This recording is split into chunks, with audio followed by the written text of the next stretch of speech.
sakaling palarin sa darating na halalan, murang kuryente ang nais tutukan ng isang party list group.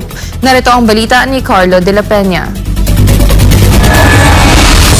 Marami sa ating mga kababayan ang umaaray dahil sa mahal na singil ng kuryente. Halimbawa na lamang ang isang customer na kumukonsumo ng 200 kilowatt per hour, aabot sa higit 2,000 piso ang babayaran nito sa kanyang electric bill. Kaya kung bababa ang singil sa kuryente, kahit papaano ay makakatipid sila sa gastusin sa bahay. Yan mismo ang gustong isulong ng Ako Padayon Pilipino Party List sakaling mabigyan ng pagkakataon sa darating na 2025 midterm elections. Ang Padayon Pilipino, we believe that electricity rates should be affordable because ito yung kumakain. That's why we're all complaining.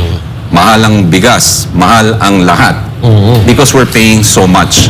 Sinabi pa ni Jose Benjamin Benjo Binaldo, ang first nominee ng naturang partido, na masyadong mahal ang singil ng kuryente dito sa Pilipinas kumpara sa kalapit bansa natin sa Asia, tulad ng Vietnam, na aabot lamang sa halos 5 piso. Aminado naman ito na hindi magiging madali ang pagsusulong ng mababang singil sa kuryente, lalo't malalaking tao ang nasa likod ng naturang industriya. Bukod dyan, hindi rin ito isinasantabi ang posibilidad na may kartel dahil kakaunti lang ang players sa electricity sector. Dahil dito, panukala ni Binaldo, Ang kailangan po siguro natin, may police.